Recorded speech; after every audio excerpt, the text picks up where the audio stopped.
ترجمه او تفسیر. وړاندې کوونکی مفتی عبدالاحد خاکسار.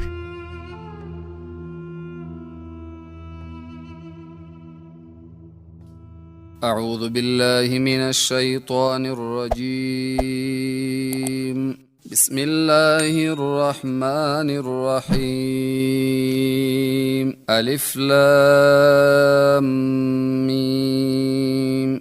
ذلك الكتاب لا ريب فيه هدى للمتقين الذين يؤمنون بالغيب ويقيمون الصلاة ومما رزقناهم ينفقون والذين يؤمنون بما أنزل إليك وما أنزل من قبلك وبالآخرة هم يوقنون أولئك على هدى من ربهم وأولئك هم المفلحون.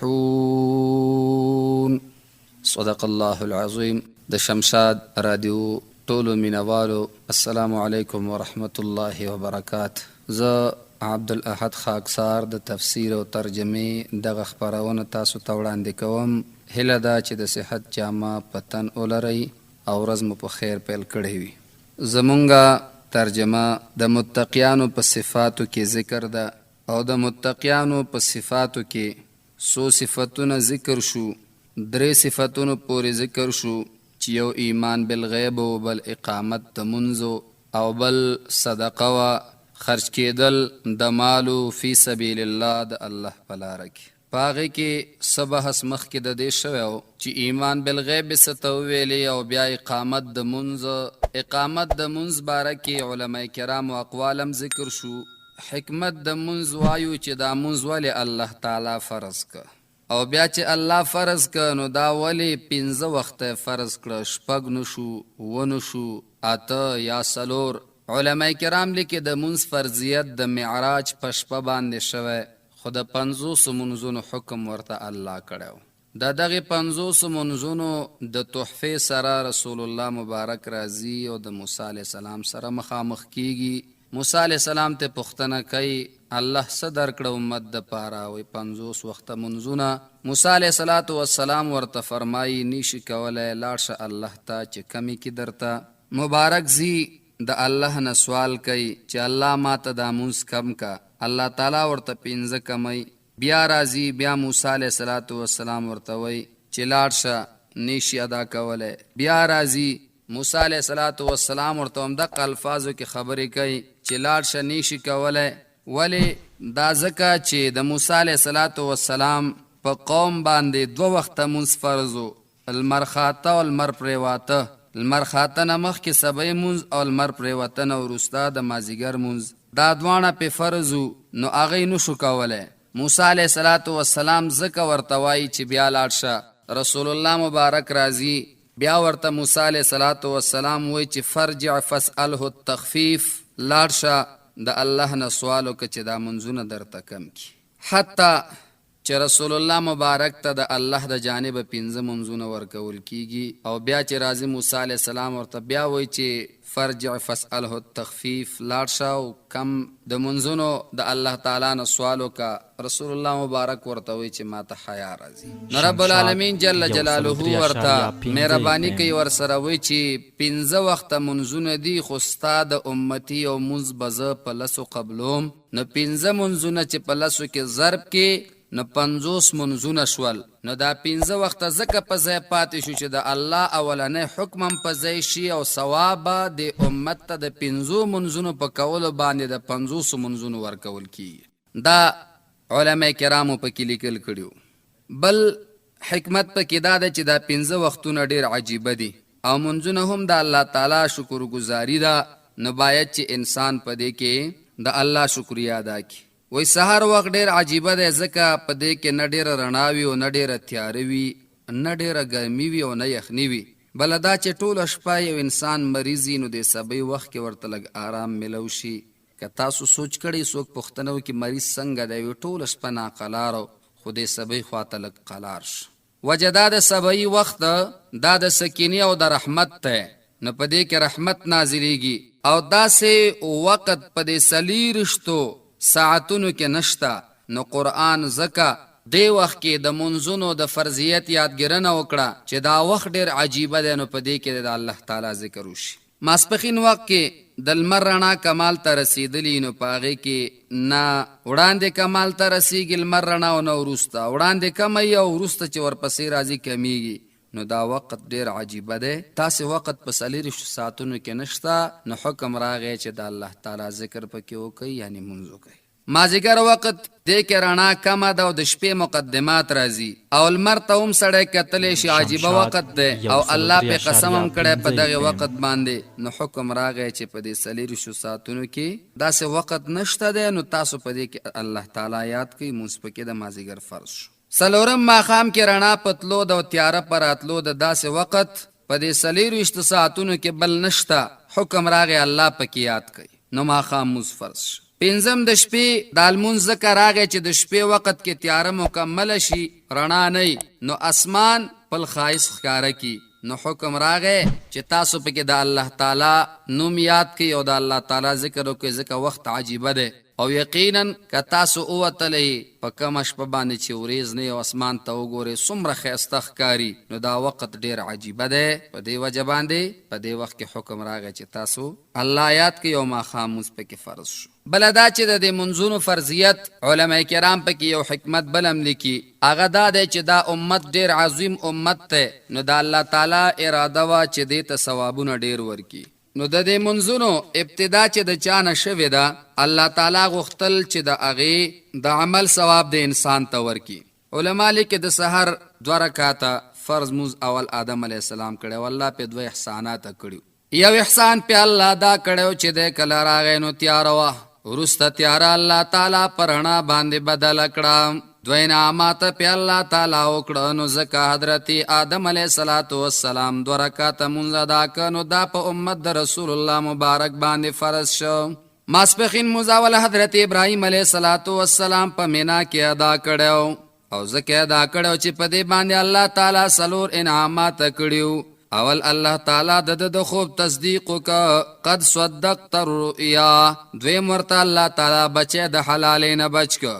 3 احسان پې الله دا وکړه چې د جنت نه ورته پس راولېږه. 4م دا چې الله تعالی ترې راضي شو، ځکه الله تعالی فرمایي وَإِذِ ابْتَلَىٰ إِبْرَاهِيمَ رَبُّهُ بِكَلِمَاتٍ فَأَتَمَّهُنَّ قَالَ إِنِّي جَاعِلُكَ لِلنَّاسِ إِمَامًا. امتحان کې ابراهیم علیه السلام کامیاب شو، نو دې ته مونږ ویلې چې اوس دې تر قیامته پورې د خلکو پیشوا په دین کې جوړو. نو ابراهیم علیه السلام 4 احساناتو بدله کې 4 رکعاته مونځ وکړو.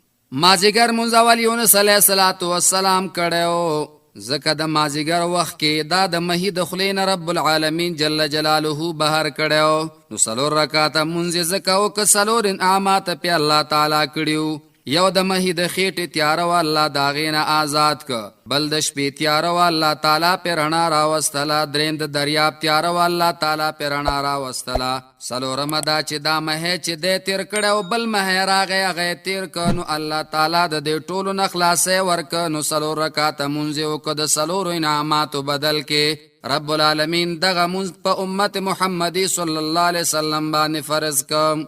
د ماښام مونځ عیسی علیه السلام ادا کړی دی اول، ځکه ماښام وخت کې چې کله خلک راغونډ شول یهودیان حضرت عیسی علیه السلام په شهادت رسو، نو عیسی علیه السلام 3 رکعاته مونځ ادا که، ځکه الله پې 3 احسانات کړي. اول احسان داو نفي د الوهیت د عیسی. الله تعالی ویل چې عیسی علیه السلام خدای نه دی. یو احسان. 2م پیدا چې نفي د الوهیت د مریم بیبي، الله تعالی دا نفي موکړله چې مریم بیبي دا یو نیکه بیبي ده مگر الله نه دی. 3مه دا ده چې اثبات د الوهیت د باری تعالی. الله تعالی ویل چې الہ زیما، نو 3 رکعاته مونځ یې وکړه په امت محمدي باندې دا فرض شو. اوس یو سړی به وایي چې دا پسې احسان دی چې نفي د الوهیت شوی دی. ګورئ ورځ د قیامت کې به الله تعالی د دې دپاره عیسی علیه السلام غواړي. قرآن عظیم الشان کې بحث راځي چې تا دې خلکو ته ویلی انت قلت للناس اتخذوني و امي الهین من دون الله، تا دې خلکو ته ویلی چې موږ په خدای ونیسئ زه او زما مور. نو ګوره که یو سړی ګناهګار هم نه خو که چېرته یو عالم ګناهګار هم نه یو څوک ورته وایي چېرته ځې وایي قضا ته ځم قاضي صاحب غوښتلی یم، نو مخکینی سړی پټ زړه کې دا وایي چې کیدای شي ده بس جرم کړی نو ورځ د قیامت کې چې عیسی علیه السلام د الله دربار ته راځي نو دا به د دقې امتیانو د وجې نه راځي چې دوی ورته خدای ویلی. پنځم د ماسخوتن مونځ 4 رکعات اول موسی علیه السلام کړی ځکه په دې باندې الله تعالی 4 احسانات کړي. اول دی چې کله د شعیب علیه السلام نه را روان شو د دې بیبي حامله وه نو دې سره غم چې خدای څه به کېږي او یخنیم وه، الله د هغې غم نه آزاد که. دویم ورسره غم د هارون علیه السلام چې یا الله ما خو قبطي وجلی هسې نه زما په ځای باندې زما ورور هارون علیه السلام ته څوک تکلیف ورکي. دریم دا چې د فرعون نه د نجات غم ورسره و خدای دې ظالم نه به چېرته بچ کېږم. څلورم دا چې د موسی علیه السلام یوه خور وه د هغې نامه مریم وه، غم ورسره دا و چې خدایه د هغې ته څوک تکلیف ونه رسوي. نو الله تعالی ورسره خبرې وکړه او د 4 واړو ډاډګیرنه یې ورکړه. نو د الله تعالی په دربار کې 4 رکعاته مونځ د شکرانګۍ وکړه. نو ځکه دا په امت محمدي باندې فرض شو صلی الله علیه و آله وسلم. نو رب العالمین جل جلاله ورپسې وایي چې مؤمنان هغه خلک دي، تقوادار هغه خلک دي چې دوی زما د رضا دپاره خرج کوي، که د شپې وي که د ورځې وي د خپل وس مطابق خرچ او خیرات کوي. که ډېر وي او که لږ وي ضرور نه ده چې یو انسان د لکونو روپۍ خرج کړي، نه د خپل وس مطابق.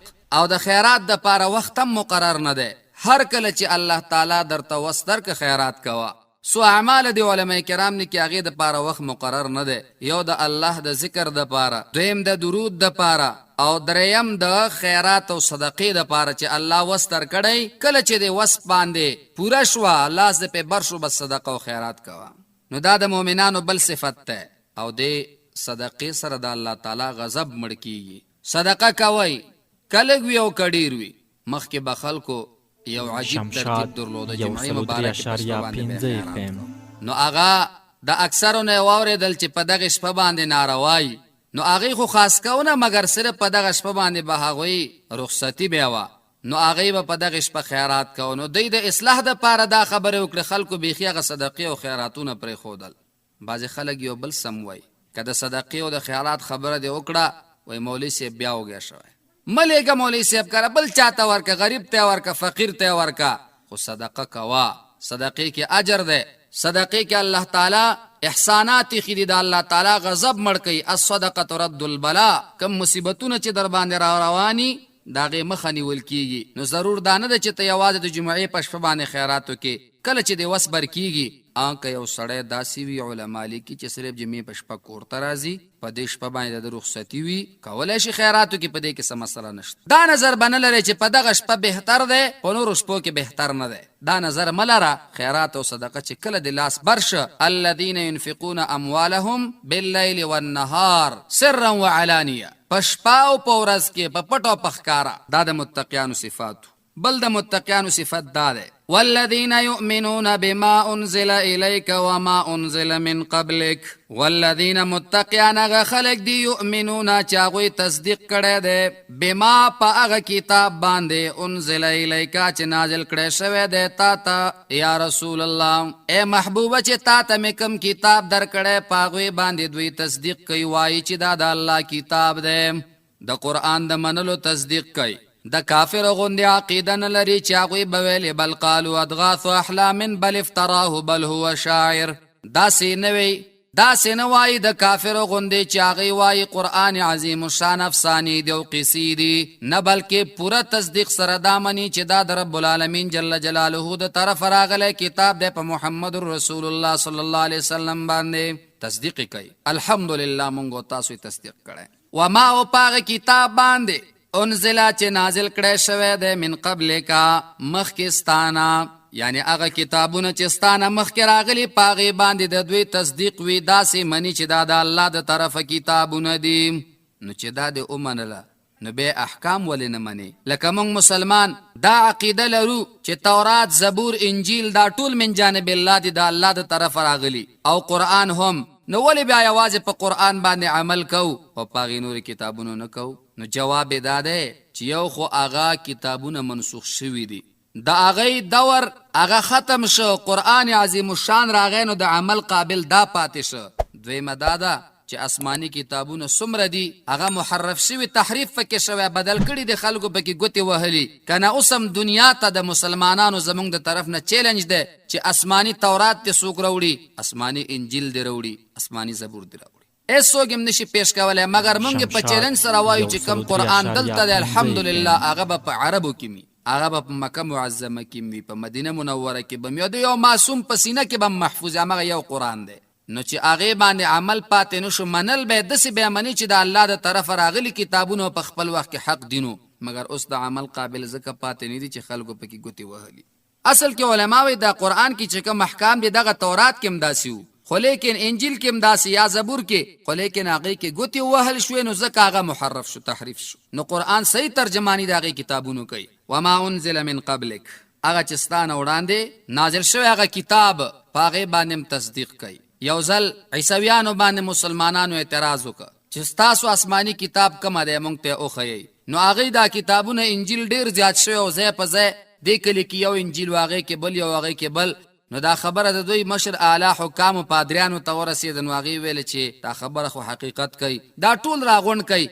لوی لوی پادریان ورته کېناستل شاوخوا ته او دا کتابونه یې واخیستل، دا ټول انجیلونه یې واخیستل، په یو میز باندې کېښودل او چغې شروع کړلې چې اوس مونږ الله او عیسی علیه السلام ته چغې وهو، الله جل جلاله عیسی علیه السلام ته چې دې کې حق تورات کم دی بس هغه مونږ ته راکوي، حق انجیل. نو دلته پورته د دوی مشر ناست دی پادري، دی دغه تخته خوځوي نو یو کتاب غورځېږي یو غورځېږي او دی چغې وهي چې ای الله و ای عیسی دې کې مونږ ته حق انجیل راوښیه. نو هغه که ته چغې وهې که نه وهې، میز چې خوځوي نو کتابونه غورځېږي. په آخره کې 4 کتابه پاتې شول، یو د میز یو کونج ته تلی، بل ته تلی، بل ته. نو په دې کې د مشر ویلې بس دی میز مه خوځوئ.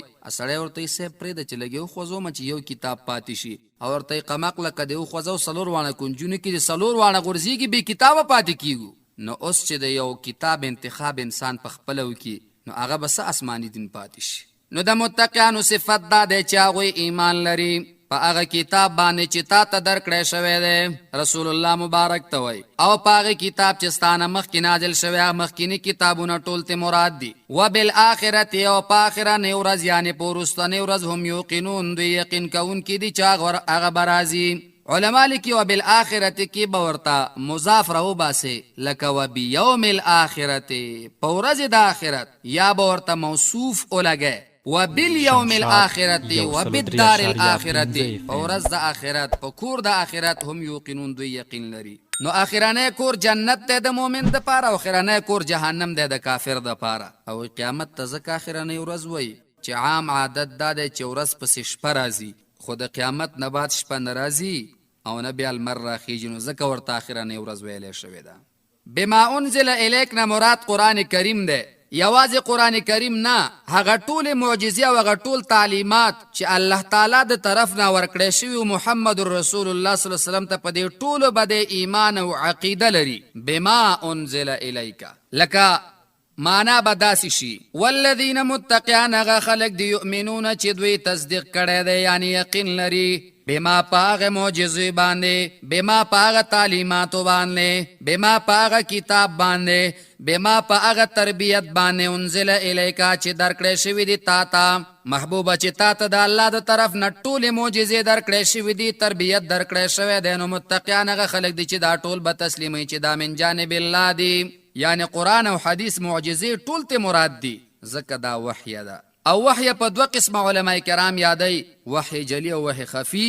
وحی جلی نه مراد قرآن دی، وحی خفی نه مراد احادیث دي. داسې د څوک نه وایي چې دا احادیث د ځانه ویلی شوي دي، نه، رسول الله مبارک د ځان نه یو خبر هم نه کوي. الله فرمایي وما ینطق عن الهوى ان هو الا وحی یوحى، نطق نه کوي، کلام نه کوي زما محبوب مګر هغه وخت کې خبرې کوي چې زه ورته وحی وکړم. نو دې نه ثابته شوه چې پیغمبر یو خبره هم نه ده کړې. نو دا خبره د هغه خلک ځان سره کیدي چې هغې وایي خیر دی، سنت دی، عمل پې نه دی پکار. ولې نه دی پکار؟ دا هم وحی ده. نو د دې دوانو جملو مطلب دا شو چې رسول الله مبارک ته د الله د طرف نه ورکړی شوی هغه ټول اشیا باندې متقی ایمان لري، کاغه په شکل د قرآن دی یا په شکل د احادیثو کې موجود دی، په ټولو باندې به ایمان لري. وما انزل من قبلک، دینه مراد هغه ټول آسماني کتابونه او هغه معجزې دي چې مخکینو پیغمبرانو ته ورکړی شوي وو، په هغې به داسې ایمان لري چې دا ټول حق من جانب الله او خپل وخت دپاره ښه مناسب طرز و طریقه وه چې الله تعالی د هغې وخت پیغمبرانو ته ورکړې وه. مخکیني کتابونه څو دي؟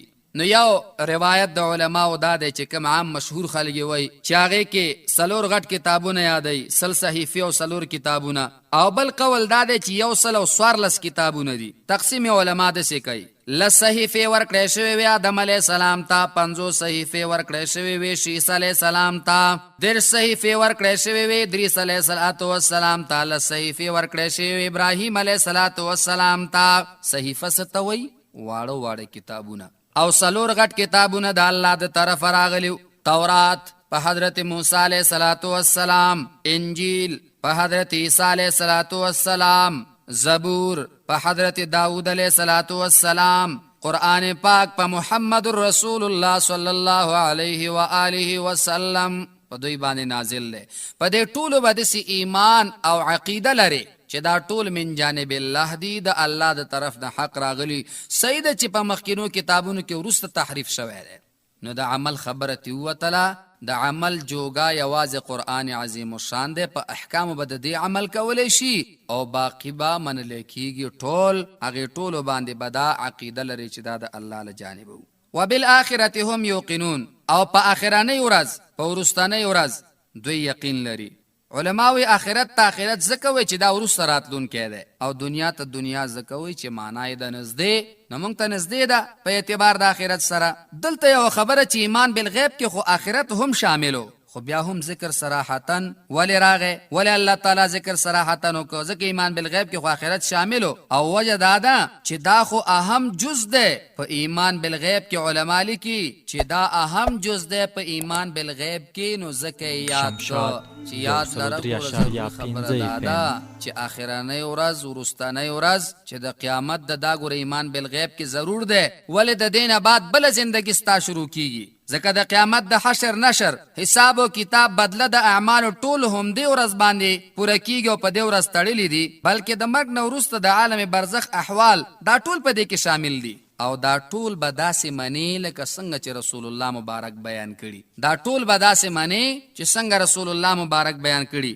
او په دې به هم عقیده لرې څرنګه چې صحابه کرامو د امت عالمانو امت ته وړاندې کړي دي، په دغه ترتیب به منې. ولې؟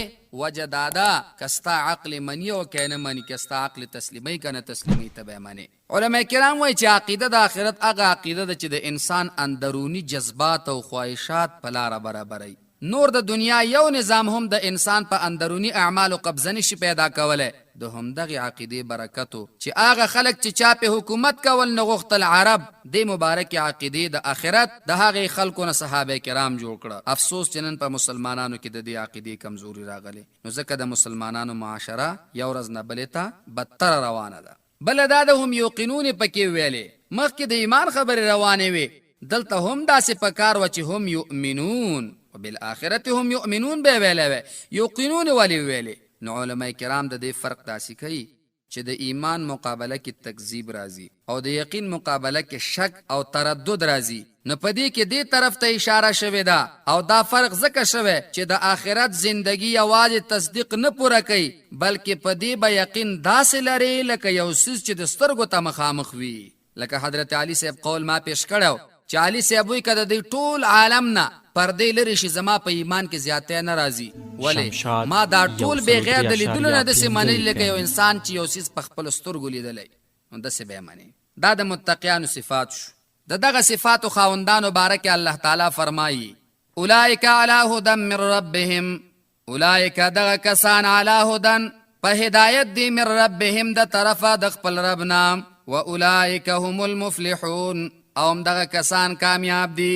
اولئک کې مخکینی صفاتو والا خلکو ته اشاره ده چې متقیان دي چې موجب د الله تعالی د رحمتو ګرځیدل، او مفلحون د فلاح نه اخیستل شوی، او فلاح په اصل کې شق او قطع ته ویلی شي، شکول او پرې کولو ته ویل کیږي. نو مفلح یو مقصد کې کامیابی حاصلون کی ته ویلی شي، نو مطلب دا شو چې مفلح د خپل مطلوب حاصلولو د پاره هر قسم تکلیفونه قطع کوي او خپل مقصد ته ځان رسي، لکه څنګه چې د مخکینو متقیانو د تکلیفونه برداشت کړه، ایمان بالغیب ولره، د منځ اقامت وکړه، صدقات ورکړل، ایمان په مخکینو کتابونو او په قرآن باندې قایم کړه، آخرت ورځ ومنله.